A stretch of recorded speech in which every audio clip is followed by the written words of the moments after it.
ঠিক এই মুহূর্তে রাজনীতি, অর্থনীতি বা এই জাতীয় বিষয়গুলোতে মানুষের খুব একটা মুড নেই, খেলা নিয়ে এখন বসে আছে। আমরা খেলাতে একটু ঘুরে আসতে চাই, একটু দেখে আসি। কারণ একটু আগে বলছিলাম লায়নেল মেসি একটি গোল করেছেন এবং সেই গোল করতে গিয়ে আমরা দেখলাম তিনি বিশ্বকাপের ইতিহাসে সর্বোচ্চ গোলদাতা হয়েছেন। জনাব ফজলুদ্দিন বাবুল, খুব সিরিয়াস একটা প্রশ্ন করি, আপনি কোন দলের সাপোর্টার?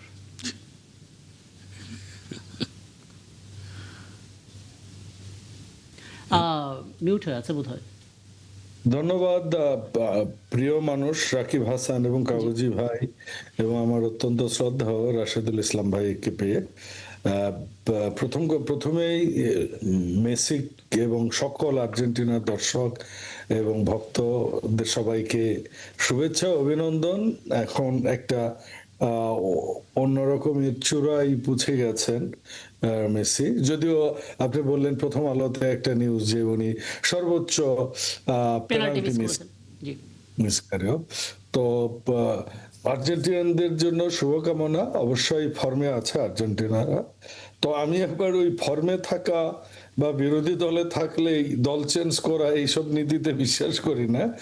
আমি ভালোবাসার মানুষ, ভালোবাসি, তাই ভালোবাসি। কেন ভালোবাসি তা জানি না, সেটা হচ্ছে ব্রাজিল। আচ্ছা, আমার বাম পাশে বসে থাকা মানুষটাও বলছিলেন যে ব্রাজিলের খেলা তার ভালো লাগে, আমিনুল ইসলাম কাগজি, কিন্তু তিনি স্বীকার করছেন না যে তিনি কোনো দলকে সাপোর্ট করেন ফুটবলে। যাই হোক, রাশেদুল ইসলাম রাশেদ, আপনি কোন দলের সাপোর্টার? আমি এমনি এরকম দলকে সাপোর্ট করি না। আমি দেখি এবার ওই যে গোল খাচ্ছে যে দলটা, আমি ওই দলটাকে সাপোর্ট করি। না না না, আপনি ভোটারদের কথা মাথায় রেখে উত্তর দিতে হবে না, আপনি আপনার পছন্দের দলটা বলেন। আমার বলছি আমি খেলাধুলা ফ্যান্টাসি নাই আমার এইভাবে। আচ্ছা, কি বলে, মানে কোন বিশেষ দলকে সাপোর্ট করি না আর কি। মানে ভালো যারা ফুটবল, ভালো ফুটবল ফর্মে থাকে তাদের চেয়ে আমরা যারা রিফর্মে থাকে তাদেরকে পছন্দ করি আর কি।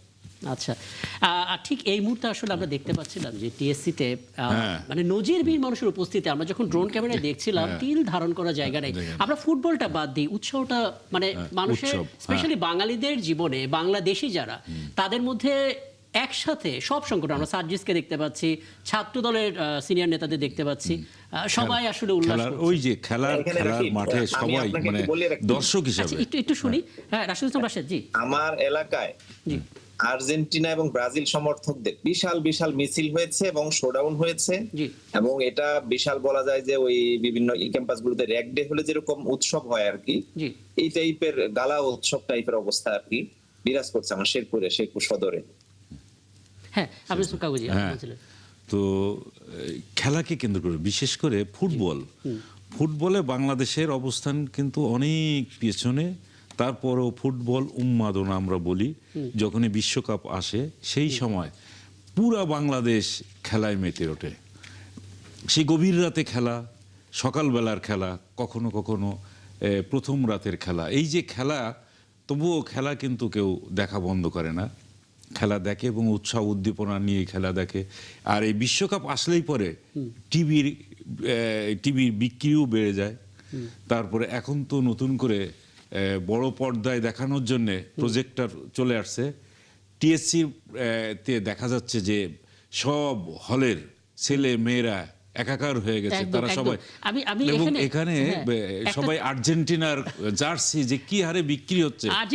এই যে কিছুক্ষণ আগে আমাদের এই যে শেরপুর না কোন জায়গার কথা বললো, আমি হ্যাঁ দেখলাম সেখানে অন্য কোনো কিছুই বিক্রি হচ্ছে না, শুধু আর্জেন্টিনার জার্সি বিক্রি হচ্ছে, এবং এত পরিমাণ বিক্রি হচ্ছে, অন্য কিছু না। এবং ব্যবসায়ীরা মানে দোকানদাররা যেন এটা সাপ্লাই দিয়ে পারছেন, এরকম একটা অবস্থা। একদম। হ্যাঁ, কি বলছিলেন রাশেদুল ইসলাম রাশেদ? বলছি যে এবার যদি কোনো কারণে আর্জেন্টিনা পরাজিত হয়, তাহলে এটা একটা মানে কি বলে যে বিশাল ঘটনা ঘটে যাবে। ঢাকা বিশ্ববিদ্যালয়ের ফলিত পরিসংখ্যান বিভাগের প্রফেসর, তিনি বেইজিয়ান স্ট্যাটিস্টিক্স প্রয়োগ করে বলেছেন, আমরা এই শোতে তাকে ইনভাইট করেছিলাম, তিনি জানিয়েছিলেন এবার ফাইনাল খেলবে আর্জেন্টিনা এবং স্পেন, এবং 2-1 গোলে স্পেন আসলে চ্যাম্পিয়ন হবে। এটা এখন পর্যন্ত প্রায় 80% ওনার মতামত ঠিক হয়েছে। এবং 2022 সালে যেই ওয়ার্ল্ড কাপটা হয়েছে, সেখানে তিনি একদম শুরুতেই বলেছিলেন যে এবার আর্জেন্টিনা চ্যাম্পিয়ন হবে, ফ্রান্স আর আর্জেন্টিনা খেলবে, পরবর্তী টাইব্রেকারে যাবে, এবং সেটাই আসলে হয়েছে। ফজলুদ্দিন বাবুল, ছোট করে একটু বলবেন, মানে ঠিক এই মুহূর্তে টিএসসিতে মেসির বন্ধু আছে, তিনি বাংলাদেশে এসেছেন, এসে আসলে খেলা দেখছেন টিএসসিতে। জি, ফরচুনেটলি আমি হলে থাকতাম, জসিমউদ্দিন হলে। আচ্ছা 94-এ ব্রাজিল জিতবার পর যে বিশ্ববিদ্যালয়ের মিছিলটা হয়েছিল ব্রাজিলের জার্সি গায়ে, তখন আপনি জানেন যে 4টা পত্রিকা ছিল, ইত্তেফাক, সংবাদ, অবজারভার, দৈনিক বাংলা। তো ইত্তেফাকের ফার্স্ট পেজে তখন লাল কালার ছবি দেওয়া মানে বিশাল ব্যাপার। জি তো আমার এরকম ব্রাজিলের জার্সি গায়ে কালার ছবি দিয়ে নিউজ ছাপা হয়েছিল। এর জন্য অনেক খরচও করতে হয়েছে বন্ধুদের, খাওয়া আজকে আজকে খাবার দিয়ে। কিন্তু দেখুন এই উত্তেজনাগুলো বাংলাদেশিরা সত্যিকার অর্থেই খুবই আবেগী। আমার মধ্যে অতটা নেই যে ব্রাজিল জিততে হবে, কেন আর্জেন্টিনা ইয়ে করলো, এগুলো ছিল হয়তো একটা সময়, ছোটবেলায় হয়তো ছিল। তো বাস্তব কথা হচ্ছে যে এই ফুটবলটা আমাদের দেশে আরো ব্যাপক হারে হওয়া উচিত। এটা গ্রাম লেভেলে প্রতিযোগিতাগুলো হওয়া উচিত। ক্রীড়া ক্ষেত্রে এই সরকার অনেকটাই পরিকল্পনা নিয়েছে, জানি না কতটুকু আমরা পারবো, তবে পারা উচিত। কারণ আমরা ছোটবেলায় কিন্তু প্রত্যেকদিন খেলতাম। এই আমনের ধান উঠে যাবে, আমরা ওই খড় দিয়ে বল বানাতাম। কাগজি ভাই, আপনার তো এটা তো ওই তো যে থাকার খড় দিয়ে বল বানিয়ে তারপরে ওই যে জাম্বুরা দিয়ে খেলা। হ্যাঁ হ্যাঁ, বৃষ্টি আসলে শার্টটা খুলে শুধু হাফ প্যান্ট পরেই নেমে যাইতাম স্কুলে। তো ফুটবল খেলা প্রাত্যহিক বিষয় ছিল। এখন ইদানিং এই শুধুমাত্র ইয়েতে এসে উত্তেজনাটা দেখছি। ফুটবলে আমাদের আরো উন্নতি করা উচিত। প্রত্যেক ইউনিয়নে ফুটবল মাঠ হওয়া উচিত, সেটাও বলছে সরকার যে করবে। প্রত্যেকটা স্কুলে এখন ক্রীড়া প্রতিযোগিতাগুলো হয় না, ইন্ট্রা এবং ইন্টার যে ফুটবল প্রতিযোগিতাগুলো সেগুলো রেগুলারলি হওয়া উচিত। আর সবচেয়ে যে জিনিসটা আমার মজা লাগে, এই যে বিগ পতাকা, এটা আমি কোনোদিনও করিনি। এত কাপড় সস্তা বাংলাদেশে নাকি আমি জানি না। এই কাপড়গুলো যদি একসাথে এরা যদি সমর্থকগুলা জোগাড় করে এরা যদি বস্তি বা গরিব মানুষদের কাপড় হিসাবে দান করতে, আমার মনে হয় আরো বেশি। না ফজলুল বাবু, এটা ঠিক আছে, কিন্তু আপনি এইভাবে যদি আপনি ব্যাপারটা দেখেন, এই যে ছেলেমেয়েরা একেবারে সারা রাত টিএসসির তারা অপেক্ষা করছেন, উল্লাস করছেন, বিভিন্ন সংগঠনের নেতাকর্মীরা এক হয়ে যাচ্ছেন, মানে আমরা তো আসলে উল্লাস করার সুযোগটা কম পাই ফুটবলের এই সময়টাতে, যেভাবে সবাই একাত্ম হয়। কোথায় কমতি হলো রে ভাই? বাংলাদেশিরা শুধু একটা উপলক্ষ দরকার। আপনি দেখবেন যে আপনি পয়লা বৈশাখে ঢাকা শহরে কি গাড়ি নিয়ে চলতে পারেন? হাজার লোক, শত লোক নেমে গেছে। আপনি কবে পারেন বলেন? উৎসব জাতিগতভাবে একটা বিষয় আলাদা, ঢাকা মানে গ্লোবাল ভিলেজে আমরা থাকি ফজলুদা বাবু, আমরা তো গ্লোবাল ভিলেজে থাকি। আপনি চিন্তা করুন গোটা বিশ্ব উন্নয়নের মাধ্যমে বাংলাদেশ চুপচাপ থাকবে, হ্যাঁ, তারা পতাকার কাপড় জামা কাপড় দিয়ে দিবে। আমি রাদার বলেছি আপনি খুব চমৎকার প্রস্তাব করেছেন, সারা বছর আসলে আমরা এরকম করতে পারলে খুবই ভালো হয়। আর উৎসাহের মধ্যে, উদ্দীপনার মধ্যে একটা পরিমিত উৎসাহ থাকা উচিত। আমাদের এই আবেগের চেয়ে বেশি রিয়ালাইজেশন করা দরকার। দেখেন মিশরও এখন নিউজিল্যান্ডকে হারাচ্ছে, কাতার বিশ্বকাপে গেছে, সৌদি আরব বিশ্বকাপে গেছে, জাপান বিশ্বকাপে গেছে, সেনেগাল বিশ্বকাপে গেছে, নাইজেরিয়া বিশ্বকাপে গেছে। জানলাম কেপ ভার্দে বলে একটা দেশ, আমরা জানতামই না এটার কথা। হ্যাঁ, বাংলাদেশকে ওই জায়গায় আসতে হবে।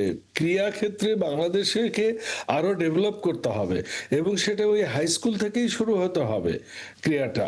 এবং স্পেশালি ফুটবল বিশ্বের সবচেয়ে জনপ্রিয়, এবং প্রায় সকল দেশে ক্রিকেটের লিমিটেশন আছে, কিন্তু ফুটবলটা সারা পৃথিবীর মানুষ জানে। আর বাংলাদেশিরা কিন্তু একটা বৈশিষ্ট্য আছে, এমন কোনো পুরুষ নাই যে ফুটবলে লাথি দেয়নি। একদম একদম। আর এমন কোন পুরুষ নাই যে 2 লাইন কবিতাও লেখেনি, কিন্তু ম্যাট্রিক পাস করেছে। সো এই যে, কিন্তু আমরা কিন্তু ওই রবীন্দ্রনাথ নজরুলের পর আমরা হয়তো দলীয় কিছু কবি পেয়েছি, কিন্তু আন্তর্জাতিক মানের কবি কিন্তু পাইনি। ওই তেমনি ফুটবলটাকে আমাদের অন্তত আমরা সাফে চ্যাম্পিয়ন হওয়া বলুন, এশিয়ায় চ্যাম্পিয়ন হওয়া বলুন, এবং ধীরে ধীরে আমাদের একটা টার্গেট সেট করতে হবে যে কেন আমরা আমাদের বিশ্বকাপে আমরা যে 18 কোটি লোক, এত মানুষের মধ্যে কি আমরা 11 জন মানুষ? আমি ব্রেকে যাওয়ার আগে রাশেদুল বাসার ছোট্ট করে একটা মন্তব্য আপনার কাছ থেকে নিতে চাই। এটা খুব চমৎকার একটা পয়েন্ট বলেছেন ফজলুদ্দা বাবু, যে আমরা আসলে উৎসাহ উদ্দীপনায় মেতে থাকি, কিন্তু আমরা যে আসলে সেই উৎসাহ উদ্দীপনার কেন্দ্রে পরিণত হতে পারি, অর্থাৎ মাঠে আমরা রাজত্ব করতে পারি, ফুটবল ইনফ্রাস্ট্রাকচারটা যে তৈরি করতে পারি, সেই দিকে বোধহয় আমরা এতদিন ধরে মনোযোগ দিতে পারি। কোনো সাজেশন, কোনো প্রত্যাশা ছোট করে? জি না, এটা তো বাংলাদেশের বাস্তবতার কথাই বাবুল ভাই বলেছেন, এবং আমিও এটা মূল্যায়ন করি এভাবেই যে আমরা জাতি হিসেবে কি বলে একটু অপরের দ্বারা শাসিত হতে, অথবা কি বলে এটাকে, যে অপর কিছু করছে সেটাকে দেখে খুশি হতে, আনন্দিত হতে, এরকম একটা প্রবণতার মধ্যে আমাদের দিনাতিপাত হয়, বিগত ইতিহাসে তাই বলে। তো আমরা মনে করি যে এখন সময়ের পরিবর্তন হয়েছে। আপনি একটা শব্দ উল্লেখ করেছেন যে এখন গ্লোবাল ভিলেজ, জি। সেই জায়গায় আমাদের পরিবর্তনের সুযোগ এসেছে। সেই সুযোগগুলোকে কাজে লাগাতে, তবে সম্ভাবনাও আছে। আমাদের ক্রিকেট যেমন গুরুত্ব পেয়েছে বা বিশ্বজুড়ে সমাদৃত, সেই জায়গায় হয়তো আমরা ফোকাসটাকে একটু এদিকে ঘোরালে এটাও সমাদৃত হওয়া সময়ের ব্যাপার মাত্র, আমার কাছে মনে হয় আর কি। আর বিশেষ করে কি বলে, এখানে আমাদের মধ্যে যে উদ্যম, এখানে যে প্রাণচাঞ্চল্য, জি। ফুটবলের ক্ষেত্রে এটা খুব বেশি জরুরি। সেই জায়গায় বাংলাদেশি তরুণ যুবকদের মধ্যে এটি রয়েছে এবং আমরা মনে করি যে এটিকে আমাদের কাজে লাগানো উচিত। এবং এখন সরকারও উদ্যোগ নিচ্ছে যে প্রত্যেকটা ইউনিয়নে খেলার মাঠ করবে।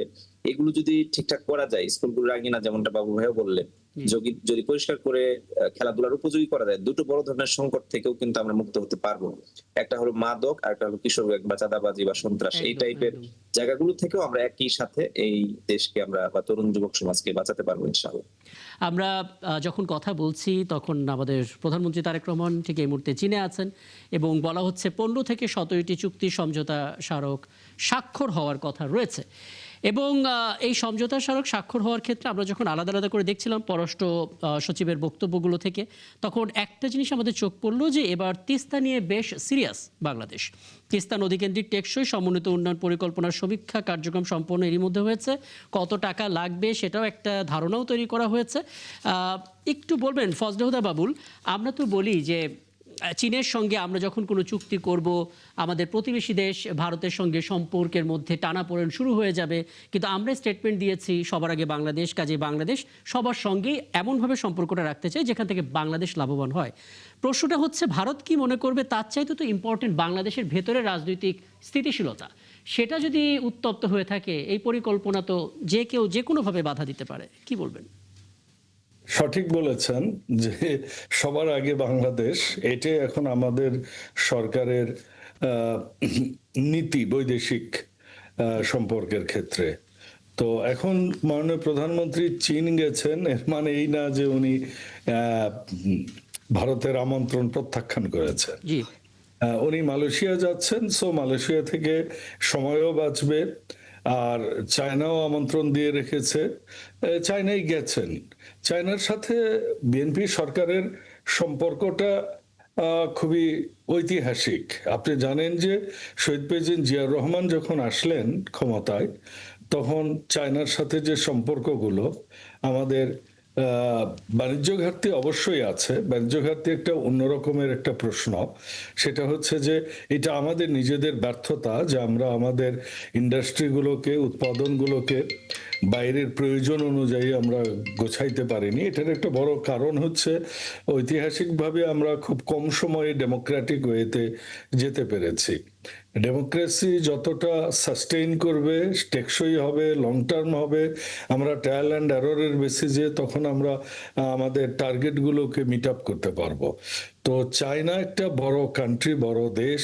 চায়নার সাথে আমাদের সম্পর্ক যেরকম ঐতিহাসিক, চায়না ঠিক গুরুত্বপূর্ণ সেই রকম। আমরা যদি নদীর পানির কথা বলি, আপনি দেখবেন যে আমরা ভারতের উপর অনেক সময় কি বলবো, আশা করে বসে থাকি, কিন্তু ভারত কখনোই সেরকম বন্ধুত্বের হাত প্রসারিত করেনি। সেটা ঠিক আছে, কিন্তু আমি যদি শুধু ফোকাস করতে বলি আমাদের দেশের রাজনৈতিক স্থিতিশীলতার দিকে, মানে এটা নিয়ে তো মানে সবার আগে কনসার্ন থাকার কথা আর কি। আমি সেটাতে আসছি। ভারতের অনেক নদীরই কিন্তু উৎপত্তি যদি আপনি দেখেন, এমনকি এই তিস্তা, এইটাও কিন্তু আলটিমেটলি কিন্তু সেই আপসাইডে চায়না থেকে হয়ে ভারত হয়ে আমাদের এখানে। তো সেখানে স্ট্র্যাটেজিক কারণেই আমাদের চায়না খুবই গুরুত্বপূর্ণ। এবং রাজনৈতিক অস্থিরতার বিষয় যেটা বলেছেন, এটা আমাদের জাতীয় বিষয়। এটাকে আমাদের সকল যারা আমরা রাজনীতিতে আছি, সেটা বিএনপি বলেন এবং অন্যান্য সকল রাজনৈতিক দল মিলে এটা একতাভাবে আমাদের দেশের শান্তি শৃঙ্খলা এবং স্থিতিশীলতাটা রাখতে হবে। রাজনীতির যে অস্থিতিশীলতার বিষয়টা আপনি বলেছেন, সেটা হচ্ছে বাংলাদেশের রাজনীতি এবং পশ্চিমবঙ্গের রাজনীতির মধ্যে অনেকটা মিল রয়েছে। জি। সব সময় একটা অস্থিতিশীল বিষয়। একদম। আপনি প্রথমে আপনি যখন দেখালেন আরেকটা নিউজে যে মমতা ব্যানার্জিকে বাদ দিয়ে ওই দেশে তৃণমূল করা হয়েছে। তো এই পশ্চিমবঙ্গেরও কিন্তু প্রত্যেকটা লোকই, আপনি চায়ের দোকান বলেন, হাট বলেন, বাজার বলেন, পানের দোকান বলেন, রিক্সাওয়ালা বলেন, ট্যাক্সি ড্রাইভার বলেন, সবাই রাজনীতি নিয়ে কথা বলেন। এইটা কিন্তু আপনি সিঙ্গাপুরে পাবেন না, মালয়েশিয়া পাবেন না, এমনকি চায়নাতেও পাবেন না, এমনকি ভারতেরও অন্যান্য রাজ্যতে। ভারতে আমার পেশা কাজের আমি ছিলাম মাল্টিনেশনাল একটা কোম্পানিতে, দিল্লি বেস ছিলাম, বম্বে বেস ছিলাম। ওখানে এই রাজনীতিগুলো নিয়ে এত আমজনতা এতটা কথা বলে না। তো কাজে বাংলাদেশের রাজনীতিটা ঐতিহাসিকভাবেই এটা একটা কি বলবো, সবসময় একটা ওই প্রশ্নটা আসে। যেমন আমি আমার শ্রদ্ধা রেখেই বলছি যে 11 তারিখে একটা রাজপথে একটা সমাবেশ দেওয়া হয়েছে সেই ফ্যাসিস্টদের বা আপনার কি বলে এটা নিষিদ্ধ সংগঠনকে কেন আমরা এই গুম খুনের বিচার দ্রুত করছি না, এইসব বিষয় নিয়েও আমি বিরোধী দলকে আহ্বান জানাবো যে এই মুহূর্তে আমাদের ঐক্যের খুবই প্রয়োজন। আমরা সংসদে কথা বলি, ওপেনলি কথা বলি, সবাই সব ধরনের কথা বলতেই আমরা সেখানে বলি নির্দ্বিধায়, এবং আমরা একটা সুন্দর পার্লামেন্ট পেয়েছি দীর্ঘ ত্যাগ তিতিক্ষার মাধ্যমে। সেই জিনিসগুলো সর্ট আউট যদি পার্লামেন্টে হয় তাহলে আমার মনে হয় এই নিষিদ্ধ সংগঠনটা আরো ভয়ে থাকবে। কিন্তু যখন আমরা একজন আরেকজনের বিরুদ্ধে লেগে পড়ি তখন কিন্তু ওই নিষিদ্ধ সংগঠনটাই কিন্তু আরো মাঠে রাস্তাটা তাদের জন্য সহজতর হয়ে যায়, মিশে যায় বিভিন্নভাবে, তারা সেই সুযোগগুলো তাদেরকে দেয়া হয়। তো রাজনৈতিক স্থিতিশীলতার প্রথম আমি আসলে এই পয়েন্টটাতে আসতে চাচ্ছিলাম, আপনাকে বিশেষ ধন্যবাদ, আপনি সেখানে নিয়ে নেন। আমি রাশেদের কাছে যাব, তার আগে আপনি কিছু জানতে চাই? হ্যাঁ, আমি ফজলুদ্দা বাবুলের কাছে জানতে চাচ্ছি, যেহেতু তিস্তার মতো একটি জাতীয় ইস্যু এবং বাংলাদেশের জন্য খুবই জরুরি, এই রকম একটা প্রজেক্ট যখন হবে তখন যাতে কেউ কোনো রকম আপত্তি তুলতে না পারে বা প্রতিবাদ করতে না পারে, সেজন্য তো একটা ক্ষেত্র প্রস্তুত করার দরকার। সেই ক্ষেত্র প্রস্তুত করার ক্ষেত্রে আপনাদের স্ট্র্যাটেজিটা কি একটু বলেন। দেখুন, ফ্যাসিস্টরা বা সেই নিষিদ্ধ সংগঠন যারা ক্ষমতায় ছিল অবৈধভাবে, তাদের একটা উদ্দেশ্য ছিল দেশটাকে করদ রাজ্য বানানোর। এই ক্ষেত্রে অন্তত 11 দলের সাথে বিএনপির একটা মিল আছে, সেটা হচ্ছে আমরা সবাই আধিপত্যবাদের বিরুদ্ধে রাজনীতি করি। তো এই আধিপত্যবাদের বিরুদ্ধে রাজনীতি করলে সেখানে তিস্তা প্রকল্প বা মহাপরিকল্পনা যেটা আমরা নিচ্ছি, এটার সাথে বিরোধী দল আমাদেরকে সহযোগিতা করবেন, এটা আমাদের প্রত্যাশা। এবং সেই সহযোগিতাটা যত দৃঢ় হবে, রাজনৈতিক স্থিতিশীলতা এবং প্রতিবেশীর সাথে আমাদের নেগোসিয়েশন গুলো আরো শক্ত হবে। কারণ পৃথিবীর যদি রাজনীতির ইতিহাস দেখেন, প্রত্যেকটা রাজনীতির ইতিহাসে কিন্তু ইন্টারনাল কনফ্লিক্ট থেকেই অন্যেরা সুযোগ নাই। আপনি বাংলাদেশের যদি রাজনীতিগুলো দেখেন, আপনি যদি সর্বশেষ ঘটনাগুলো দেখেন, এই যে ভারত কেন এতটা সাহস পেয়েছিল আমাদের এই দেশের জনগণের ইচ্ছার বিরুদ্ধে যে একটা নির্দিষ্ট একটা তথাকথিত রাজনৈতিক দলকে সাপোর্ট দেওয়ার মতো, ভারত তো একটা গণতান্ত্রিক দেশ, এই সাহসটা তাদের কাছে এসেছে যে আমাদের জাতীয়তা বোধের অভাবটা।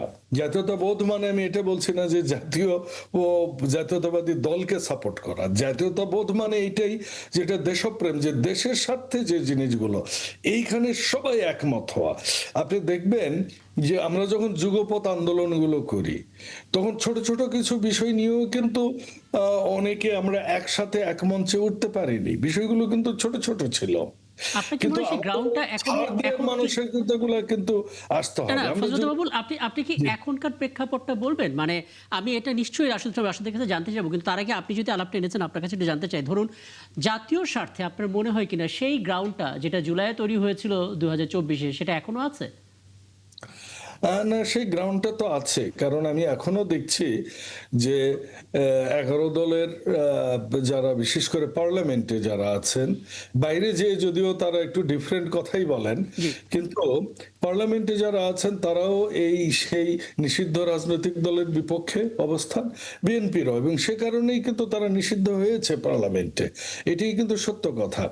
তো কাজেই আমরা তাদের সেই সাপোর্টটাকে ছোট করে দেখতে চাই না, আমরা তাদের সম্মানের চোখেই দেখতে চাই, এবং তাদের সাপোর্ট সহযোগিতা সরকার পরিচালনায় বিএনপি অবশ্যই প্রত্যাশা করে। বুঝতে পারছি। আমি এবার একটু রাশেদ আপনার কাছে একটা বিষয় একটু পরিষ্কার হয়ে নিই, তারপর ধীরে ধীরে এগোবো। প্রথম কথা হচ্ছে, একটা আদর্শ গণতান্ত্রিক দেশ বলে যদি কিছু থেকে থাকে, সেখানে বিরোধী দলের দুটো চরিত্র থাকে। প্রথম চরিত্র, তারা অভ্যন্তরীণভাবে সরকারের সমালোচনা করবে জনগণের স্বার্থে, এবং দ্বিতীয়ত হচ্ছে তারা সরকারের পক্ষে থাকবে আন্তর্জাতিক যে কোনো ষড়যন্ত্রের প্রেক্ষাপটে। বিরোধী দল হিসেবে জামাত ইসলামী, আমি যদি শুধু জামাত ইসলামের কথা বলি, যেহেতু আপনি সেই দলেরই, সেটা কতটা ফিল করে? অর্থাৎ যে ভয়েসে আপনারা জুলাই সনদ নিয়ে কথা বলছেন, তিস্তা সংক্রান্ত বড় কোনো ইস্যুতে সরকার হয়তো আধিপত্যবাদ বিরোধী যদি অবস্থান নেয়ও, ইনফ্যাক্ট প্রয়োজনের স্বার্থে, এখানে আসলে আধিপত্যবাদ বিরোধী শব্দটা না প্রয়োগ করে সরকার তার স্বার্থ অনুসারে, দেশের স্বার্থ অনুসারে যদি কোনো সিদ্ধান্ত নেয়, সেই ফিলটা আসলে জামাত ইসলামী করে সরকারের সাথে সর্বদলীয়ভাবে থাকবে কিনা, বা সেই ফিলটা রাখে কিনা? জি, দেখুন রাকিব, ইতোমধ্যে কিন্তু আমাদের পক্ষ থেকে সংসদে এ ব্যাপারে সেভারাল আলোচনা, সেভারাল ব্যক্তি, জি। সেভারাল সংসদ সদস্য করেছেন, এমনকি বিরোধী দল নেতার পক্ষ থেকেও করা হয়েছে। ইভেন আমরা কিন্তু কুশিন সংক্রান্ত, অর্থাৎ বৈদেশিক সম্পর্কটা কি হবে না হবে, বিশেষ করে বৃহৎ প্রতিবেশী দেশ ভারতের সাথে আমাদের সম্পর্ক সংক্রান্ত বিষয় নিয়েই কিন্তু নোটিশও দেওয়া হয়েছিল। কি কারণে সেই নোটিশটি বাতিল করা হয়েছে এবং স্থগিত করা হয়েছে, কখন সেটি আবার আলোচনায় আনা হবে, এই বিষয়গুলো মাননীয় স্পিকার কিন্তু এখন পর্যন্ত স্পষ্ট করেননি। বাট তারপরেও আমরা বলেছি, যেমন গত দিন যখন মাননীয় প্রধানমন্ত্রী মালয়েশিয়া হয়ে চীন সফরের উদ্দেশ্যে রওনা হয়েছেন, তখন কিন্তু আমরা বিভিন্ন জায়গায় কথা যখন বলেছি মিডিয়াতে, পজিটিভলি আমরা উপস্থাপন করেছি, এবং এটি বাংলাদেশের ইতিহাসের জন্য একটি টার্নিং পয়েন্ট আমরা বলেছি। আপনি যেমন শুরুতে আলোচনাটি করেছিলেন যে ভারতের শুরুতেই প্রাইম মিনিস্টারের সফর না হয়ে তিনি মালয়েশিয়া হয়ে চীনে যাচ্ছেন, এটি আমাদের জন্য পজিটিভ ইঙ্গিত বহ বলে আমরা মনে করছি। এবং এখানে এর অর্থ এই নয় যে ভারতের সাথে আমাদের বন্ধুত্বপূর্ণ সম্পর্ক থাকবে না, কিন্তু আমরা যে মর্যাদার ভিত্তিতে বৈদেশিক সম্পর্ক চাই, এটি শুধুমাত্র বিএনপি এখন ফর্মে আমরা অপোজিশনে বলে আমরা চাইবো না, এটা মনে করার সুযোগ নেই। যেহেতু আমরা দেশকে ভালোবাসি এবং আমরা এই দেশের স্বাধীনতা সার্বভৌমত্বকে অক্ষুণ্ণ রাখার ক্ষেত্রেই কিন্তু 5 আগস্টে সবাই ঐক্যবদ্ধভাবে আন্দোলনে লিপ্ত হয়েছিলাম আর কি। তো সেই জায়গায় অবশ্যই আমরা বলতেই পারি এটি যে সরকার যে কোনো সময় শুধু জামাত ইসলামী বা 11 দল নয়, আমরা এমনটা বলেছি যে যারা পররাষ্ট্র বিষয়ে অভিজ্ঞ, তাদের সবার সাথে, তারা যে দলেরই হোক না কেন, যে মতেরই হোক না কেন, দেশকে যারা ভালোবাসে তাদের সবার সহযোগিতা নিয়ে বা আলোচনার ভিত্তিতে এইগুলো নিয়ে আগানো দরকার। এবং বিশেষ করে আমরা বলেছি এরকমও যে কোন কোন বিষয়গুলো মালয়েশিয়ার সাথে কি চায়নার সাথে আলোচনা হবে, সেই বিষয়গুলো নিয়েও কিন্তু প্রি ডিসকাশন হওয়ার সুযোগ ছিল।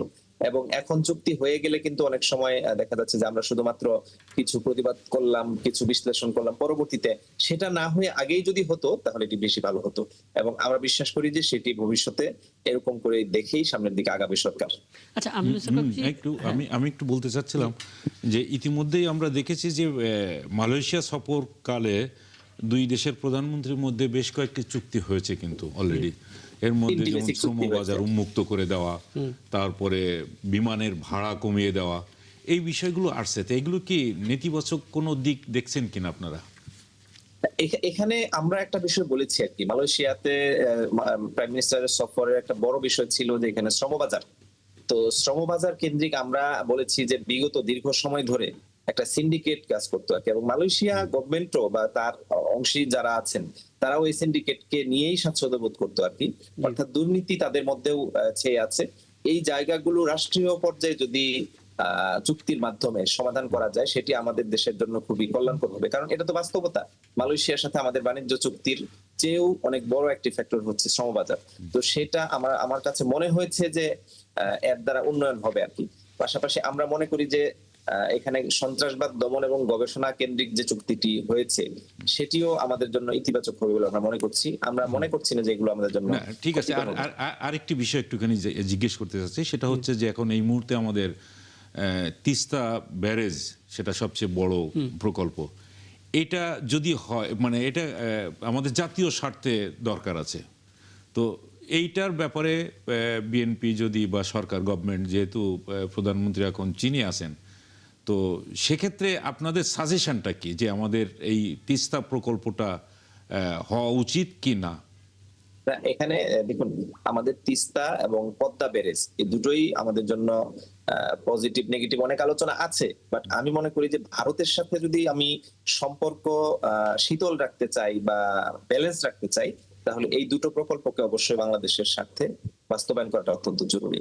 এবং এক্ষেত্রে আমি মনে করি যে চীনের সাথে যদি তিস্তা প্রকল্প বাস্তবায়নের ক্ষেত্রে সহযোগিতা হয়, এবং বিশেষ করে যে আলোচনাটা এসেছে যে চীনের কাছ থেকে একটা বড় ধরনের বা 6 বিলিয়ন মার্কিন ডলারের তহবিল পাওয়ার বিষয়ে আলোচনা হবে এই সফরে আর কি, আমি এটাকেও পজিটিভলি দেখছি। এবং এটি আমাদের বলা যায় যে দীর্ঘদিনের চীনেরও কিন্তু এটা নিয়ে আক্ষেপ আছে। এই যে ভারতের সাথে যে পানি চুক্তি নিয়ে চীনেরও কিন্তু একটা আক্ষেপ আছে। সেই আক্ষেপের জায়গা হয়তো বাংলাদেশের সাথে যদি এই তিস্তা মহাপরিকল্পনা বাস্তবায়নের চুক্তিটা হয়ে যায়, হয়তো এক্ষেত্রে চীনেরও একটু আমাদের সাথে সম্পর্কের মাধ্যমে ভারতের সাথে একটি ভালো নেগোসিয়েশনের জায়গায় যাওয়ার পথ তৈরি হবে। এবং আমরা মনে করি যে বাংলাদেশের সাথে ভারতের যে একটা সম্পর্ক আছে সেই জায়গায় একটা ব্যালেন্স আসবে। এক্ষেত্রে আমাদের কোনো বাধা নাই, বরঞ্চ আমরা কিন্তু আমাদের প্রায় প্রত্যেকজন সংসদ সদস্য এভাবে বলে এসেছি যে দীর্ঘদিন যাবত আমাদের এই উত্তরাঞ্চলের সাথে একটা বৈষম্য হয়েছে, বিশেষ করে তিস্তা মহাপরিকল্পনা। হ্যাঁ, আমরা আসলে ওই পার্লামেন্টের এই সেশনগুলোতে লাইভে ছিলাম, সবাই সেটা দেখেছে। আসলে আমরা সোশ্যাল মিডিয়াতে অনেক ধরনের বিশ্লেষণ, সাধারণ মানুষের আমরা মনে করি যে তারা আসলে অনেক কিছু বোঝে না, কিন্তু দিন শেষে এখন আসলে মানুষ ভীষণ রকমের রাজনীতি সচেতন। একজন বলছিলেন যে আসলে আমরা সবসময় বলি যে ভারতের সঙ্গে বাংলাদেশের সুসম্পর্ক রাখতেই হবে, কিন্তু বিষয়টা এরকম, বাংলাদেশের জন্য ভারতকেও কিন্তু সুসম্পর্ক রাখতে হবে। এই দেশটাও তাদের খুবই প্রয়োজনীয় সুসম্পর্ক রাখার জন্য। সেই নেগোসিয়েশনটা তৈরি হতে পারে যদি চীনের সঙ্গে বাংলাদেশের সম্পর্কটা আরেকটু গভীর হয়, তাহলে হয়তো দর কষাকষির জায়গাটা তৈরি হবে। সেক্ষেত্রে একটা বিষয় একটু ফজলুদ্দিন বাবুল বলবেন, তারপর আমি মালয়েশিয়া সফর নিয়ে কথা বলবো। সেটা হচ্ছে চীন সরকারের সঙ্গে আমাদের দেশের সরকার যে চুক্তিগুলো করবে, যে 17টা সমঝোতা স্মারক এবং চুক্তি সমঝোতা হবে আর কি, সেখানে ভারতের সরকার পরিবর্তন হলে কোনো হেরফের হতে পারে? ধন্যবাদ। দেখুন, আপনাকে প্রথমবারেই আমি বলেছি যে মাননীয় প্রধানমন্ত্রী চায়না যাচ্ছেন, এর মানে না যে উনি ভারত যাবেন না। আর ভারত কি বলবেন ভারতের উপর ডিপেন্ড করে কিন্তু চায়নার এই এগ্রিমেন্টটা হবে না। আমরা ভারতের সাথে অবশ্যই সম্পর্ক রাখতে চাই, কারণ আমাদের চারিদিকে আমি প্রশ্নটা একটু স্পষ্ট করি ফজলুল্লাহ বাবুল। ধরুন, মানে আমি পুরো জিনিসটাই পজিটিভ এবং আরো পজিটিভ। ধরুন চীনের সঙ্গে যে রকমের সুবিধা বাংলাদেশ পাচ্ছে, এরপর যদি ভারতের সরকার পরিবর্তন হয় এবং তাদের দিক থেকে বাংলাদেশের স্বার্থ অনুসারে আরেকটু চমকপ্রদ কোনো প্রস্তাব থাকে, সেটা আসলে বাংলাদেশ শিফট করতে পারে কিনা, হেরফের হতে পারে কিনা? জি, ওই যে সবার উপর বাংলাদেশ, যদি সেটা চমকপ্রদ হবে, যদিও সেটা কতটুকু জি, সরি স্বপ্নটা অনেক বড় বোধ হয়। আমাদের গত 54 বছরে আমরা দেখেছি যে আমরা শুধু গল্প শুনেছি বড় ভাইয়ের, কিন্তু বড় ভাইকে কোনোদিনও ছোট ভাইয়ের দিকে ভালো করে তাকাইতে দেখিনি। যদিও একটা কথা আছে যে প্রতিবেশী মেরেও চাই ফিরেও চাই, কিন্তু প্রতিবেশীকেও বাদ দেওয়া যায় না। কিন্তু সেই ক্ষেত্রে আপনি ধরে নিলাম আপনার স্বপ্নটা সত্যি হলো, সেক্ষেত্রে বাংলাদেশের স্বার্থ যেটা হবে, বাংলাদেশের স্বার্থে যেটা ভালো হবে, সেই সিদ্ধান্তই নেওয়া হবে। আমরা তো ভারত বা চায়না বা পাকিস্তান বা আমেরিকা বা ইরান বা সৌদি এই দেখে সিদ্ধান্ত নিব না। আমাদের পররাষ্ট্র নীতিটাই হচ্ছে সবার আগে বাংলাদেশ। এটা স্পষ্ট হলো। আর কিছু যদি আপনার স্বপ্নটা সত্যি হয়, সেক্ষেত্রে আমরা অবশ্যই পজিটিভ দিকটাই একসেপ্ট করব। তার মানে যেখান থেকে বাংলাদেশের জন্য লাভজনক কোনো অফার থাকবে, বাংলাদেশ নির্দ্বিধায় সেটা গ্রহণ করবে বিবেচনা বোধ থেকে। আমি আরেকটা বিষয় একটু জানতে চাই, আমি চীন ইস্যুতে আবারও আসবো। তার আগে যেহেতু মালয়েশিয়া সফরটা করে এলেন প্রধানমন্ত্রী, সেখানে আসলে শ্রমবাজারের দিকে ফোকাস ছিল, যেমনটা আসলে রাশেদ বলছিলেন। কিন্তু আমি নিজে আসলে কম করে হলো 10 থেকে 15টা শো করেছি এই মালয়েশিয়ার শ্রমবাজার নিয়ে। তখন বাইরা সদস্যের সঙ্গে কথা বলেছি, মানব সম্পদ নিয়ে যারা কাজ করেছে তাদের সঙ্গে কথা বলেছি, কেউ 13টা, কেউ 12টা, কেউ 15টা করে এজেন্সির কথা বলছেন, যারা আসলে রীতিমতো দালাল চক্রের ভূমিকা রাখছেন। অনেক নেগোসিয়েশন হয়েছে, কিন্তু তাদেরকে কেউ আটকাতে পারেনি। ফলে কি হচ্ছে, মালয়েশিয়া দেখেছে তারা তো এত ঝামেলা নিবে না, তারাও এজেন্সিগুলোকে ব্লক লিস্টে ফেলে দিয়েছে, ফলে শ্রমবাজার বন্ধ হয়ে গেছে। সরকারের চ্যালেঞ্জ তো আসলে মালয়েশিয়াকে কনভিন্স করা না, এই শ্রমবাজারের মাঝখানে মিডলম্যানদেরকে ট্যাকেল করা। কি মনে হয় সেটা কি সম্ভব কতটা, আসলে যদি সর্ষের ভেতরে ভূত থাকে? জি। না, কথা ঠিকই বলেছেন আপনি, এটা ঐতিহাসিক কথা বলেছেন। ঐতিহাসিক এজন্য বললাম যে এটা ঐতিহাসিক ভাবেই সত্য এবং এটা প্রমাণিত যে এটা দালালের যে চলে আসছে। দেখুন, মোসাফির বিন শমশের উনি কিন্তু একসময় সবচেয়ে বড় শ্রমবাজার নিয়ন্ত্রণ করতেন, কিন্তু ওনার ওই ব্যবসার মধ্যে একটা মিনিমাম অনেস্টি ছিল।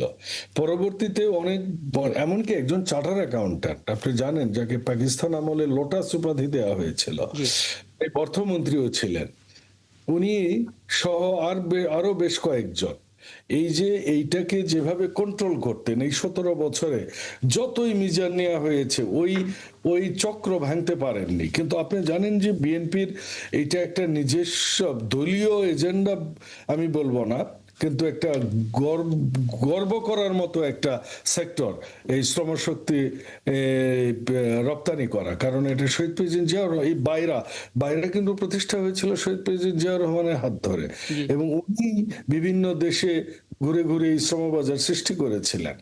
বাস্তব কথাটা হচ্ছে অন্য জায়গায়। প্রথমত, এই শ্রমবাজারে আমরা যে শ্রমিকগুলোকে এক্সপোর্ট করি, রপ্তানি করি, তো এই শ্রমিকগুলো অধিকাংশ ক্ষেত্রেই মানে স্কিলড হয় না, অধিকাংশ ক্ষেত্রেই তারা ভাষা বোঝে না, ভাষা জ্ঞান নাই, এবং অধিকাংশ ক্ষেত্রেই তারা দালালের খপ্পরে পড়ে, যেখানে ধরুন যে 5 লাখ টাকায় যেতে পারবেই, সেখানে তাদেরকে 20 লাখ টাকায় যেতে হয়, এবং সেটা বাড়ির গরু বলেন।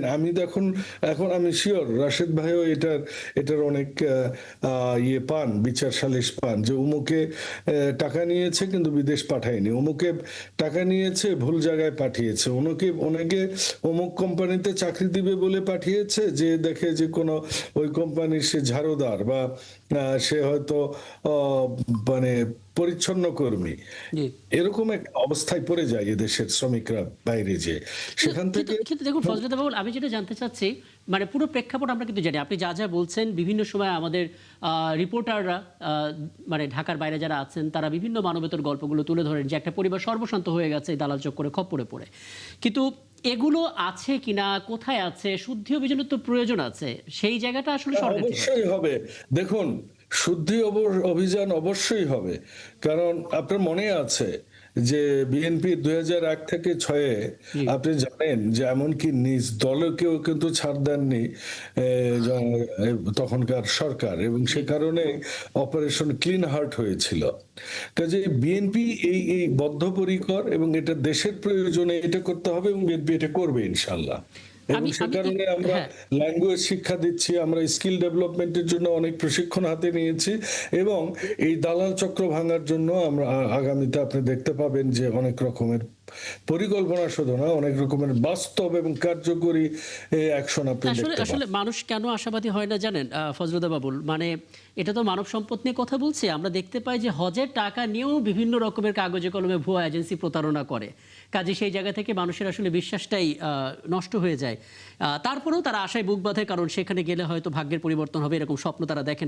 রাশেদ, আপনারা বিরোধী দলে আছেন, এবং কথা বলি, হজ নিয়ে একটু কথা বলি প্লিজ, ছোট করে। জি জি। ছোট করে, আমি যখন 16-তে গেলাম, আমি ভিআইপি ইয়েতে গেলাম, পরে যাই হোক, আমি ওই রাজনৈতিক দলের নাম নিব না এখানে, সেই দলের একজন মানুষ আমাকে ব্যবস্থা করে দিয়েছিলেন, সেখানে যেয়ে আমাকে যেখানে ফার্স্ট ক্লাস হোটেল সবকিছু পাওয়ার কথা, সেখানে 4th ক্লাস পেলাম, কিন্তু যাই হোক হারাম শরীফে কাটিয়ে দিলাম। কিন্তু এবার যারা হজে গেছেন, আপনি দেখেছেন যে এখন সারা বিশ্বে যখন টিকিটের দাম বেড়ে গেছে, এবার হজ ব্যবস্থাপনার কোনো ত্রুটি কি আপনি দেখেছেন? আমি এমন কোনো তথ্যই পাইনি যে এখানে তারা আসলে ভোগান্তির কথা, প্রতারণার কথা বলছেন। তাহলে আপনি বুঝুন যে বাংলাদেশ জাতীয়তাবাদী দল মানে চেষ্টা করে, ভুলভ্রান্তি হয় না এমন নয়। কাজেই আপনি মোটামুটি নিশ্চিত থাকতে পারেন যে এই জিনিসগুলো করবে, এবং সেটা মাননীয় প্রধানমন্ত্রীর হাত ধরেই হবে। হ্যাঁ, প্রত্যাশা থাকলো সেটা। রাশেদুল ইসলাম রাশেদ, মাননীয় সংসদ সদস্য, একটু বলবেন আসলে বিরোধী দলের দিক থেকে সমালোচনা হয় এবং গলদগুলো তুলে ধরার চেষ্টা করা হয়, কিন্তু খুব একটা অ্যাকশন প্ল্যান দিতে দেখি না। অর্থাৎ সরকার কি করতে পারে সেটা কাগজে কলমে লিখিত একটা সাজেশন দেয়া, যেখানে আপনারা নিজেরাই বলছেন যে একটা ছায়া মন্ত্রিসভা তৈরি করবেন, অন্তত অ্যাকশন প্ল্যান তো দেওয়া যেতে পারে। মালয়েশিয়ার শ্রমবাজারের সঙ্গে সাধারণ মানুষের স্বার্থ জড়িত, অনেক রেমিটেন্স যোদ্ধাদের স্বার্থ জড়িত। আপনাদের দিক থেকে কোনো রকমের পরিকল্পনা কি সরকারের কাছে দিয়েছেন, বা ব্যক্তিগতভাবে আপনারা তুলে সেটা মানুষের স্বার্থে জনগণের সাথে তুলে ধরার কোনো পরিকল্পনা আছে কি? জি, আমরা এই ব্যাপারগুলো নিয়ে বারবার আলোচনা করছি বা কথা বলছি। সরকার তো এই ব্যাপারে আমাদেরকে কিছু বলেনি, যদিও আমরা বলেছিলাম যে সফরের আগে অবশ্যই একটু বসলে ভালো হতো বা আলোচনা করে নিলে হয়তো ভালো হতো। জি, আমরা মনে করি যে এই জায়গাগুলো, আমি শুরুতে যেমনটা বলছিলাম এই টপিকে, যে রাষ্ট্রীয় নেগোসিয়েশন বা রাষ্ট্রীয় আলোচনার ভিত্তিতে এগুলো ফাইনাল করা দরকার। এবং ক্ষেত্র বিশেষে যেটি বলছিলাম আগে, আবারও বলছি যে মালয়েশিয়ান গভর্নমেন্টও দুর্নীতির কারণে হোক বা যে কারণে হোক না কেন, এই যে ওদের পক্ষ থেকেও কিছু সিন্ডিকেট আছে, জি। সেগুলোর দ্বারা নিয়ন্ত্রিত হচ্ছে এই শ্রমবাজারটা। এবং বাংলাদেশের যারা এজেন্সি বা লাইসেন্সধারী যারা আর্মি, তারাও কিন্তু এটাকে যে স্বাচ্ছন্দ্যের সাথে নিচ্ছে না এমন না। তারাও মনে করছে যে এনিহাউ আমাদের এখানে কাজ আসুক, আমরা এখানে কাজে নামি। কারণ হাজার হাজার কোটি টাকার একটা সেক্টর, এই সেক্টরটাকে বাদ রেখে আমরা কি বলে শুধুমাত্র এই ঘষা মাজার কারণে আমরা এখান থেকে বিরত থাকবো, এটা যেন না হয় আর কি।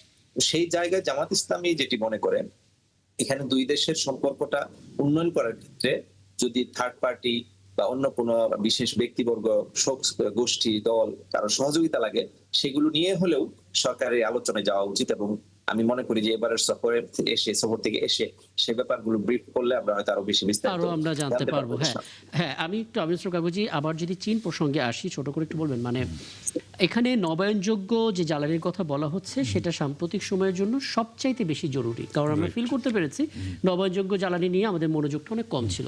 উল্টোটা ঘটেছে চীনের ক্ষেত্রে। তারা এদিকে এত মনোযোগ দিয়েছে যে তারা আসলে ট্রিপিক্যাল ওয়েতে যে পাওয়ার সাপ্লাইগুলো হয়, ওদিকে চাইতে তারা নবায়নযোগ্যতাতে বেশি এগিয়ে গেছে। তারা আসলে সব সেক্টরে নবায়নযোগ্যতাটাকেই আলাদা করে মনোযোগ দেয়।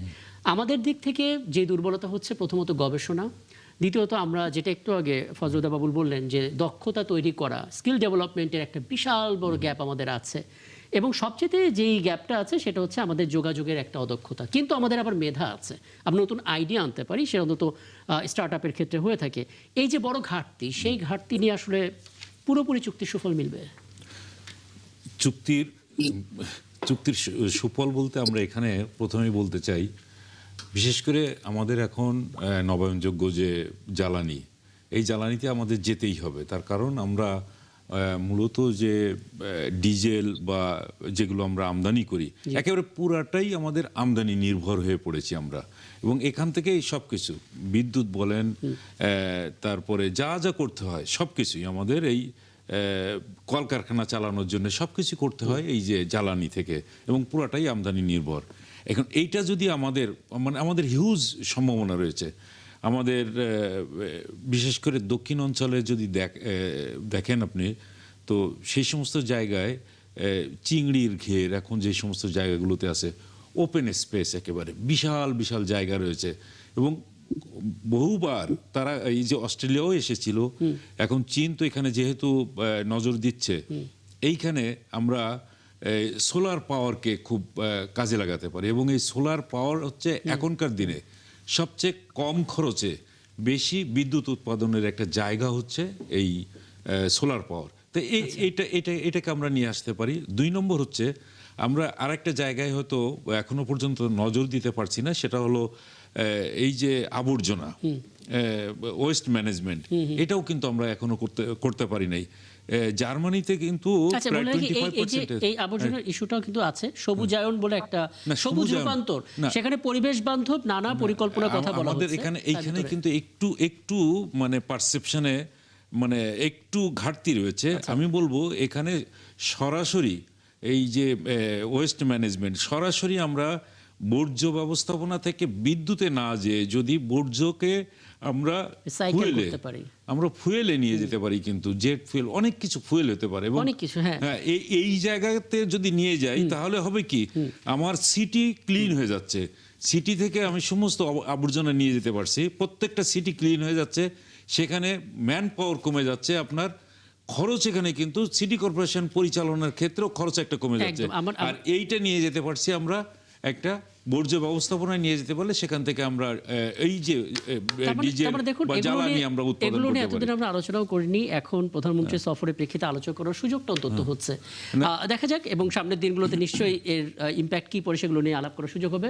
অনেক ধন্যবাদ আপনাদের দুজনকে আমাকে সময় আমি দেওয়ার জন্য। একটু চীন সফরে একটু ছোট্ট করে কিছু বলার সুযোগ আচ্ছা, আছে? ছোট করে একটু বলেন তাহলে প্লিজ। হ্যাঁ, এখানে আমাদের কিছু দুর্বলতা আমার কাছে মনে হয়েছে খুবই খেয়াল করা দরকার। জি বিশেষ করে আমাদের যে বিডা সহ এরকম বেশ কিছু প্রতিষ্ঠান আছে, জি সেই প্রতিষ্ঠানগুলোকে আরো বেশি কার্যকর করা দরকার। বিশেষ করে ধরুন যে চীন এত দূর আগে যাওয়ার কারণ তো এটাও যে তারা প্রেজেন্টেশন, তারপরে হলো যে স্কিল, এইসব ক্ষেত্রে তারা এগিয়ে গেছে। জি। যেমন আমাদের এই দেশ থেকেও অনেক কিছু কিন্তু চীনের সাথে আমরা বাণিজ্য চুক্তি রপ্তানি করি বা আমদানি করি, সেই সব কিছু কিভাবে আমরা করব, এখানে আমাদের ভাষাগত দুর্বোধ্যতা আছে, জি। এবং এমনকি আমাদের এখানকার অনেক কিছু পণ্য যেগুলো আমরা ওই দেশে পাঠাতে চাই, সেগুলো প্যাকেজিং কিভাবে করতে হয়, তারা কিভাবে করে, এই যে বিষয়গুলো শেয়ারিং, এবং শেয়ারিং এর ক্ষেত্রে আজকে দেখলাম আমাদের সাথে অনেকেই যোগাযোগ করছে চায়না থেকে, জি। যে ওখানে যে কি বলে ওয়ার্ল্ড ইকোনমিক ফোরামের যে প্রোগ্রামটা হবে, সামার দাভোস সম্মেলন, সেই জায়গায় যাওয়ার ক্ষেত্রে এখনো পর্যন্ত আমাদের দেশে ওপেন কোনো ঘোষণা হলে ভালো হতো। এটা নিয়ে কিন্তু আক্ষেপ করছে ওখানকার যারা বিভিন্ন ব্যবসায়ীরা আছে বা বাংলাদেশে যারা ব্যবসায়ী আছে, তারা এই জায়গাগুলো ক্লিয়ার করাটা অত্যন্ত জরুরি। আমরা অনেক কিছু করতে চাই, কিন্তু সেটার জন্য লাইন ঘাট কি, এগুলো ক্লিয়ার করার দায়িত্ব কিন্তু গভর্নমেন্টের। সেই জায়গাগুলো গভর্নমেন্টের অবশ্যই দেখা দরকার। আচ্ছা, আমি এই যে মাননীয় সংসদ সদস্য রাশেদুল হাসান রাশেদ যে পয়েন্টে বলেছেন সেটা নিয়ে যদি একটু ফজলুদ্দিন বাবুল আপনার একটা মতামত নেই, আমরা মনে করতে পারি অন্তর্বর্তী সরকারের সময় একটা ইকোনমিক সামিট হলো, বেশ বড় আকারে হলো, এবং সেখানে অনেক ধরনের প্রত্যাশার কথাও বলা হলো, যেটা দিয়ে মনে হচ্ছিল যে হঠাৎ করে বাংলাদেশ বদলে যাবে, অনেক আশাবাদ তৈরি হচ্ছিল। কিছু কি এখন আপনি দেখতে পান তার প্রভাব? ছোট করে যদি একটু বলেন, আমি শেষ করবো। জি। না, তার প্রভাব আমি দেখতে পাই না। ইনভেস্টররা আসলে কোনো দেশে ইনভেস্ট করবার আগে দুটো জিনিস দেখে। এক, কারণ তারা তো investor, they need the profit. So কিন্তু প্রফিটের আগেও তারা যেটা দেখে সেটা হচ্ছে, এক নম্বরে দেখে হচ্ছে যে রাষ্ট্রের পলিটিক্যাল স্থিতিশীল জি। স্টেবিলিটি। দুই নম্বরে তারা দেখে যে ইজ অফ বিজনেস, এটা কতটুকু। তিন নম্বরে দেখে তারা যে প্রফিটটা করবে, প্রফিটটা নিয়ে যাবে কিভাবে। এই তিনটে জিনিস মূলত তারা দেখে। এই ক্ষেত্রে ধর্ম, বর্ণ, নিজের ভালোবাসা, পছন্দ অপছন্দের দেশ, এসব কোনো কিছুই দেখে না। এবং আমি নিজেও প্রায় 25টা দেশের দায়িত্বে ছিলাম, সেখানে 22টা দেশে আমি নিজে ব্যবসা ওপেন করেছি। জি। তো এই জিনিসগুলো যখন ইনভেস্টররা দেখে, তখন ইন্টেরিয়ম গভর্নমেন্টের ক্ষেত্রে যে তারা উৎসাহিত হয়েছে এমনটা কোনো কারণ আমি দেখি না, এবং ছিল না। এবং আপনি জানেন 18 মাসে কিছুই আসেনি। এখন বলতে পারেন যে তাহলে আপনারা ওই বিদায় সেম মানুষকে কেন রেখেছেন? এখানে বিষয়টা কিন্তু যোগ্যতা অযোগ্যতার নয়, বিষয়টা হচ্ছে পলিটিক্যাল স্টেবিলিটির বিষয়, বিষয়টা হচ্ছে ইজ অফ বিজনেসের। আপনি দেখেছেন যে এবার বাজেটে আমরা কিভাবে বিজনেসটাকে ইজ অফ বিজনেস করেছি, যে সকল অ্যাপ্রুভালগুলো একসাথে এবং 7 দিনের মধ্যে হতে হবে। কোন অথরিটির অ্যাপ্রুভাল যদি 7 দিনের মধ্যে না আসে, ধরে নেওয়া হবে ওইটার অ্যাপ্রুভাল এসেছে। একদম একদম, আসলে আসলে হ্যাঁ, এখানে আলাপটা শেষ করে আমার হাতে সময় থাকতে আমি আলাপটা দিতে হতাম। একটু ছোট করে 1 মিনিটের মধ্যে প্লিজ। এখানে কিন্তু একটা বিষয় আছে যে আমরা যদিও এটা বাস্তবতা, বাবুল ভাই বলেছেন যেটা, যে গভর্নমেন্টের স্টেবিলিটিটা খুব বেশি জরুরি। আলহামদুলিল্লাহ যে সেই স্টেবিলিটি এসেছে, কিন্তু বাংলাদেশে এখন আইন শৃঙ্খলা পরিস্থিতির যে অবনতি, সেটি যদি দ্রুত রিকভার না করা যায়, আমাদের বিনিয়োগের ক্ষেত্রেও বা বৈদেশিক এটা খুব চমৎকার একটা পয়েন্ট বলেছেন, চমৎকার একটা পয়েন্ট বলেছেন। আমরা নিশ্চয়ই সামনে এই আইন শৃঙ্খলা পরিস্থিতি, রাজনৈতিক, হ্যাঁ, রাজনৈতিক যে স্থিতিশীলতা, সেগুলো নিয়ে একটা লম্বা আলাপ করার চেষ্টা নিশ্চয়ই করব। এ পর্যায়ে খুব গুরুত্বপূর্ণ দুটো বিষয় যেটা আসলে দিনভর আলোচনা তৈরি করেছিল, এক হচ্ছে স্যার কেয়ার স্টারমারের পদত্যাগ। ব্রিটেনে 10 বছরে 7 জন প্রধানমন্ত্রী পদত্যাগ করতে হলো নানা কারণে, সেগুলো নিয়ে আলাপ করার চেষ্টা করব। এবং তারপরে আমরা দেখেছি পশ্চিমবঙ্গে তৃণমূলের যিনি প্রধান মমতা বন্দ্যোপাধ্যায় তিনি আর নেই, সেই জায়গায় চেয়ারম্যান হিসেবে চলে এসেছে অরূপ রায়। এখানে নিশ্চয়ই কিছু বিভ্রান্তি জায়গা বোধহয় রয়েছে, সেগুলো একটু পরিষ্কার হবো। আমরা দেখতে পাচ্ছি এরই মধ্যে সত্যজিৎ চক্রবর্তী কলকাতা থেকে যুক্ত হয়েছেন। আপনাদের দুজনকে আমন্ত্রণ জানাচ্ছি, এবং সাথে আন্তর্জাতিক সম্পর্ক বিশ্লেষক অধ্যাপক ডক্টর মোহাম্মদ তৌফিকুল ইসলাম মিথিল, তিনি তো আছেনই, এবং আমার সঙ্গে আমিনুল ইসলাম কাগজি, আপনি তো আছেন। নিশ্চয়ই আমরা এই আলাপে যাব। শুরুটা করতে চাই মাহফুজ আপনাকে দিয়ে। আরিফ মাহফুজ একটু বলবেন, মানে আসল কারণটা কি? স্যার কেয়ার স্টারমার কেন পদত্যাগ করলেন? আমি আসলে সঠিক কারণটা জানতে চাই। এই অর্থে অনেকে বলছেন তিনি আসলে থাকতে পারতেন তার পদে, তিনি আসলে ব্রিটেনে মার্কিন ঘাঁটি করতে দেন নাই। তিনি খুব স্ট্রংলি আসলে ইরান যুদ্ধে তার ভূমিকাটা জারি রেখেছেন, যে তিনি আসলে যুক্তরাষ্ট্রের পাশে থাকবেন, এরকম বোল্ড কিছু কথা তিনি বলেছেন। তার আসলে শাস্তি পেতে হয়েছে প্রধানমন্ত্রিত্ব থেকেই পদত্যাগ করে। মানে এটা অনেকে জানতে চান এবং অনেকে এটা মনেও করেন। আপনার ইনভেস্টিগেশনটা আসলে কি বলে মাহফুজ? ধন্যবাদ রাকিব, এবং দর্শকদেরকে ধন্যবাদ। আসলে আজকে শুধু যুক্তরাজ্য নয়, সারা বিশ্বেই কিন্তু আলোচিত বিষয় যুক্তরাজ্যের প্রধানমন্ত্রী স্যার কেয়ার স্টারমারের পদত্যাগ। আসলে আপনি যে কারণটা বলেছেন যে মার্কিন ঘাঁটি নিয়ে, এটি কিন্তু কারণ নয়। আচ্ছা, কেয়ার স্টারমারের পদত্যাগের পেছনে কিন্তু প্রায় গত 23 মাসের অনেক ইতিহাস রয়েছে। যদিও কেউ কেউ স্পেসিফিক ভাবে এই কারণটা সামনে আনতে চান, আসলে অনেক বিশ্লেষক, জনগণ বা যারা বাহির থেকে এদেশে এসে নাগরিক হয়েছেন, তাদের বিশ্লেষণটা কিন্তু আসলে ভিন্ন। কেন বলছি? যে কেয়ার স্টারমার যখন 2024 সালে লেবার ক্ষমতায় আসলো, ভূমিধস বিজয় হয়েছিল, সেখানে কিন্তু একটা পয়েন্ট লক্ষ্য করলে দেখবেন যে সেখানে ভোটের পরিমাণ কিন্তু বেশি ছিল না, মাত্র 34% ভোট পেয়েছিলেন। আসন সংখ্যা অন্যান্য হিসাব করে কিন্তু তারা ভূমিধস বিজয় পেয়েছিল। তিনি কিন্তু বারবার বিভিন্ন ক্ষেত্রে কিন্তু ব্যর্থ হয়েছেন। তাকে তিনি আলোচনা সমালোচনার জন্ম দিয়েছেন। স্পেসিফিক অনেকগুলো আরো কারণ আছে। স্পেসিফাই করে যদি সংক্ষেপে বলি, যে তিনি কিন্তু প্রথমেই কিন্তু একজন নেতা হিসাবে একজন ব্যর্থ নেতা, কারণ তিনি প্রজ্ঞাশীল কোন রাজনীতিবিদ নয়। সেটি প্রমাণও কিন্তু আছে। তিনি যখন ক্ষমতায় আসলেন, 1 বছরের মাথায় কিন্তু একটি গবেষণা হয়েছিল যে আসলে এদেশের জনগণ তাকে কতটুকু পছন্দ করে, বা প্রাইম মিনিস্টার হিসেবে তিনি কতটুকু ভালো করছেন। সেখানে কিন্তু তিনি মানে অত্যন্ত খারাপ রেজাল্ট এসেছিল। তার রেটিং এসেছিল -66, যেটি কিন্তু 1977 সালের পরে ব্রিটিশ প্রধানমন্ত্রীর রেটিং এ তিনি একেবারে কিন্তু সবচেয়ে খারাপ অবস্থায় ছিলেন। এরপরেও কিন্তু তিনি একজন বিচক্ষণ রাজনীতিবিদ হিসেবে, একজন প্রধানমন্ত্রী হিসেবে, দলের প্রধান হিসেবে কিন্তু তিনি সেরকম পারফর্ম করতে পারেনি। বারবার তিনি কিন্তু হোঁচট খেয়েছেন অর্থনীতির ক্ষেত্রে, বাজেট ঘোষণার ক্ষেত্রে, এবং অনেক বিতর্কিত বিষয় আছে। আপনি যদি খেয়াল করেন দেখবেন যে এপস্টাইন কেলেঙ্কারির সাথে জড়িত তার একজন বন্ধুকে তিনি যুক্তরাষ্ট্রের দূত হিসেবে কিন্তু নিয়োগ দিয়েছিলেন। সেটি কিন্তু অনেক বিতর্কের জন্ম দিয়েছে। এখানকার যারা এমপি আছেন, পার্লামেন্টের তার দলের এমপিরা আছেন, তারা কিন্তু তার বিরুদ্ধে চলে গিয়েছিলেন, এবং সাধারণ মানুষের মধ্যে কিন্তু নেগেটিভ প্রভাব। আপনি আরেকটু পিছনে যদি যান, দেখেন তিনি বাজেট ঘোষণা করেছিলেন 2024-25 সালে। তিনি সবচেয়ে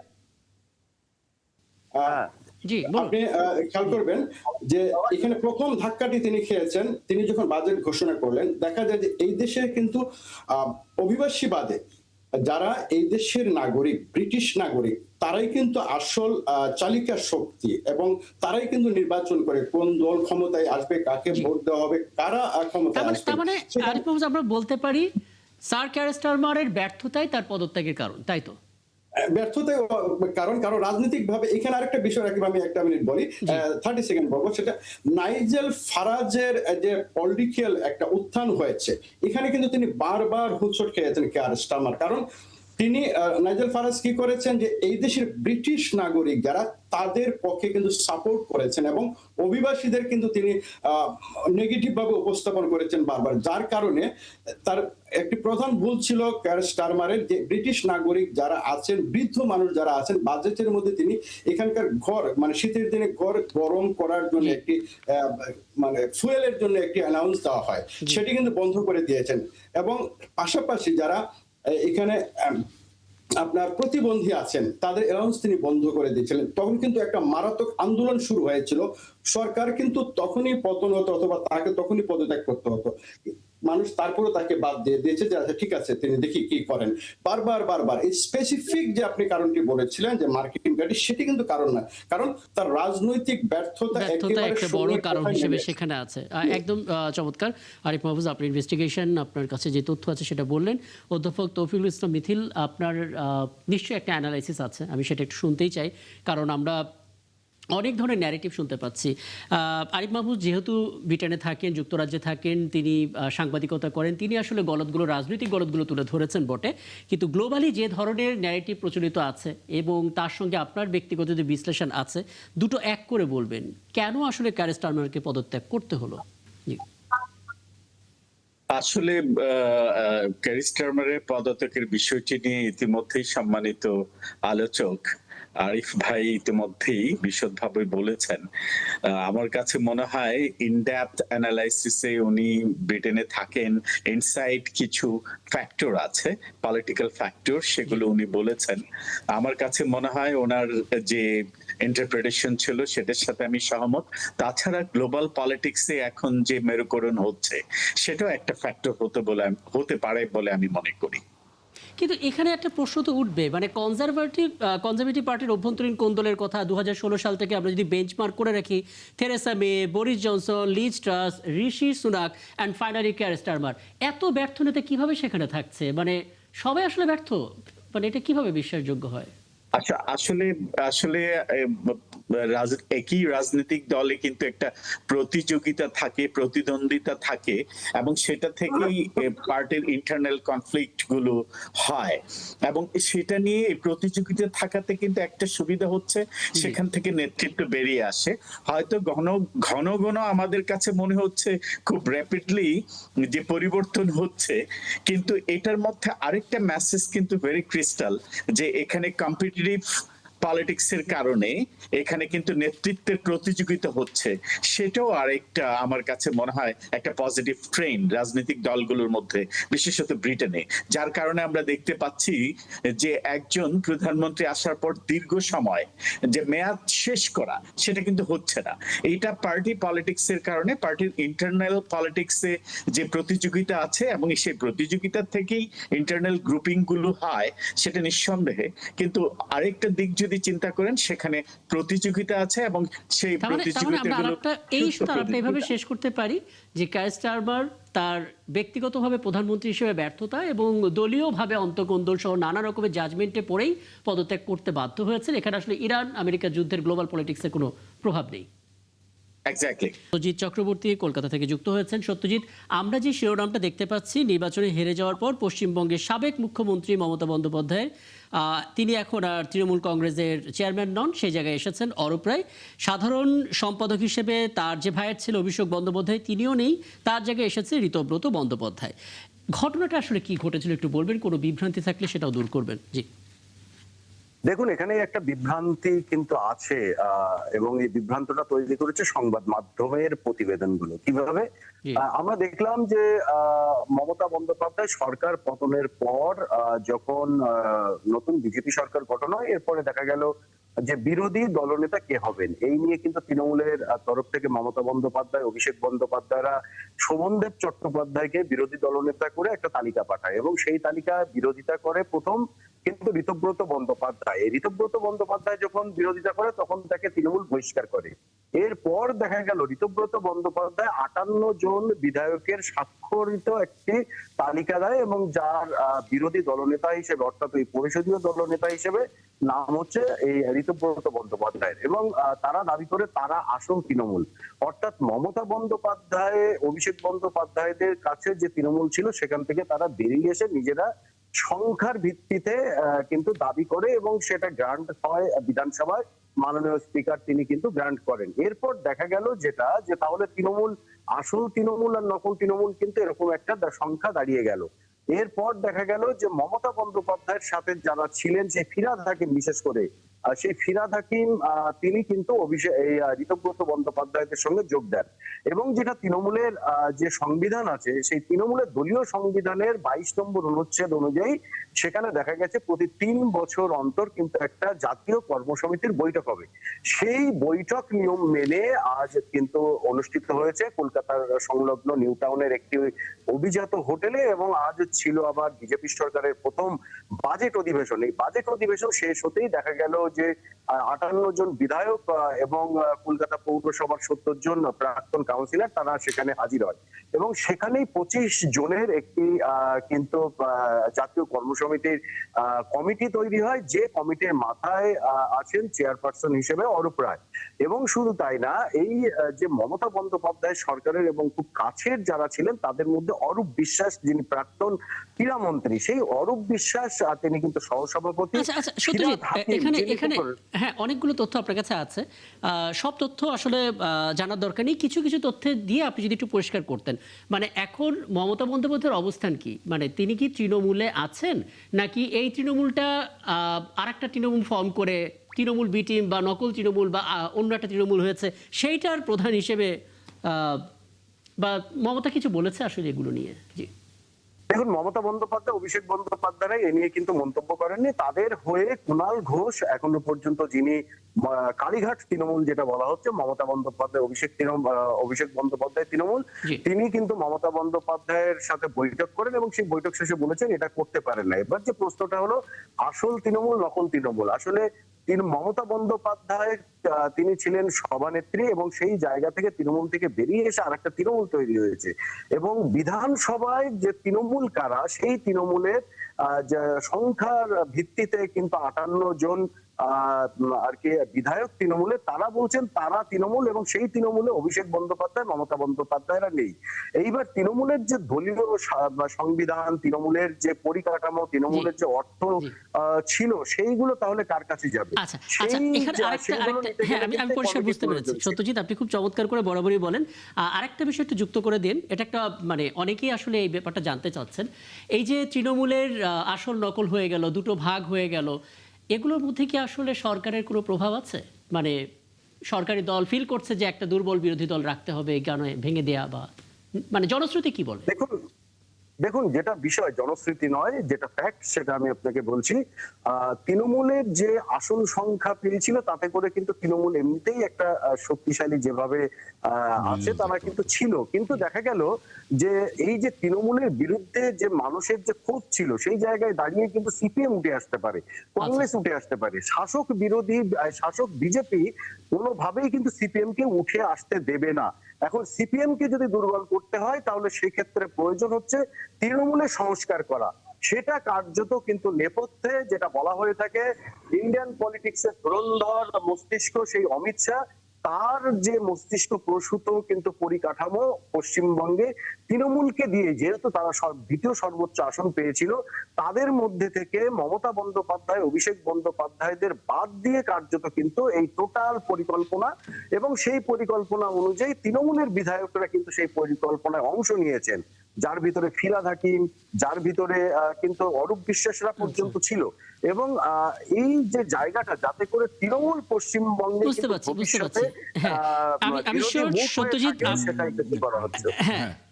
সত্যজিৎ, এখানে যে বিষয়টা আসছে, তৃণমূল কি মমতা বন্দ্যোপাধ্যায় বা অভিষেককে বাদ দিয়ে হয় তৃণমূলকে ওখানে সাস্টেইন করবে বলে কি মনে হয়? দেখুন, এই যে ঋতব্রত বন্দ্যোপাধ্যায়, সেই ঋতব্রত বন্দ্যোপাধ্যায় তিনি কিন্তু চৌকস একজন রাজনীতিবিদ। তিনি বাম ঘরানার, দীর্ঘদিন ধরে বাম রাজনীতি করেছেন, তারপরে তৃণমূলের রাজনীতি করছেন এবং তার নেতৃত্বে যেভাবে তিনি এখনো পর্যন্ত এগিয়ে আসছে তৃণমূল, মমতা বন্দ্যোপাধ্যায়, অভিষেক বন্দ্যোপাধ্যায়দের বাদ দিয়ে নিজেরা যেভাবে তৃণমূলটাকে নিজের দখলে নিয়েছে, তাতে করে কিন্তু পশ্চিমবঙ্গে যে স্বচ্ছ ভাবমূর্তি একটা তৈরি করা, এবং তারা আজ কিন্তু ঘোষণা দিয়েছে যে তৃণমূল স্তরেও কিন্তু এই নতুন তৃণমূল তারা সংগঠন বৃদ্ধি করবে। এবং এই জায়গায় দাঁড়িয়ে যেভাবে তারা সরকারের সঙ্গে সহযোগিতা করছে, সরকারের কথা শুনছে, ডেভেলপমেন্টের ক্ষেত্রে সংসদীয় গণতন্ত্রের রীতি মেনে, এতদিন যেটা হয়নি, সেই জায়গায় দাঁড়িয়ে কিন্তু এটা অবশ্যই, যেহেতু পলিটিক্যাল সায়েন্স একটা সায়েন্স, সেই জায়গায় কিন্তু একটা গবেষণার জায়গা, একটা পরীক্ষার জায়গা। কারণ আজ একদম সত্যজিৎ চক্রবর্তী মূল ফ্যাক্টে বলেছেন। তাহলে কি মমতার ভাগ্য বিপর্যয় ঘটছে? এখন কি তাদেরকে কংগ্রেসের দিকে ঝুঁকতে হবে? আচ্ছা সেটা কিন্তু এখন যা পরিস্থিতি কংগ্রেসের নেওয়ার মতো জায়গায় নেই, কারণ মমতা বন্দ্যোপাধ্যায়, অভিষেক বন্দ্যোপাধ্যায় বুঝতে পারছি। একদম শেষের দিকে সত্যজিৎ চক্রবর্তী আপনি যে পয়েন্টগুলো বলেছেন এবং খুব চমৎকার কিছু প্রশ্ন করেছেন, আমি ইসলাম কাগজি একটা ধারণা পেলাম। অনেক ধন্যবাদ আপনাকে। আমি একটু ডক্টর তৌফিকুল ইসলাম মিথিল আপনার অ্যানালিসিস শুনতে চাই। দেখুন, একটু মিল পাচ্ছি বাংলাদেশের একটা রাজনীতির প্রেক্ষাপটের সাথে, আমরা মিল পাচ্ছি যে কোন একটা সরকারি দল, বিরোধী দল যদি শক্তিশালী হয় সেটাকে একটু ভেঙে দিয়ে, একটু দুর্বল করে দিয়ে, নিজেদের স্বার্থের সাথে একটু ম্যাচ করে গৃহপালিত একটা পরিসর তৈরি করার একটা টেন্ডেন্সি আমরা বিগত একটা সময় দেখে এসেছি। আপনি কি মিল পাচ্ছেন বা আপনার অ্যানালিসিস কি? আমার কাছে মনে হয় আপনি প্রশ্নের মধ্যেই উত্তরটা দিয়ে দিয়েছেন। আপনি দেখেন যে ফ্যাসিস্ট আওয়ামী লীগের সময় যেটা করেছে, জাতীয় পার্টিকে নিজেদের মতো পোষ্য বিরোধী দলের মতো যে কাজটা করেছে আওয়ামী লীগ, ফ্যাসিস্ট আওয়ামী লীগ, সেই কাজটাই কিন্তু ভারতে ক্ষমতাসীন দল আমার কাছে মনে হয় পশ্চিমবঙ্গে সেটা করতে যাচ্ছে। এবং আপনি দেখেন একটা দল সংস্কার হবে কি হবে না, এটা কিন্তু ওই দলের নেতা কর্মীদের সিদ্ধান্তের ব্যাপার। এটা সরকারি দলের দায়িত্ব না তৃণমূল সংস্কার হবে কি হবে না। তাই এটাতে স্পষ্টতই বোঝা যাচ্ছে যে এই দলের ভাঙন এবং নৈপথ্যে কারা কাজ করছে।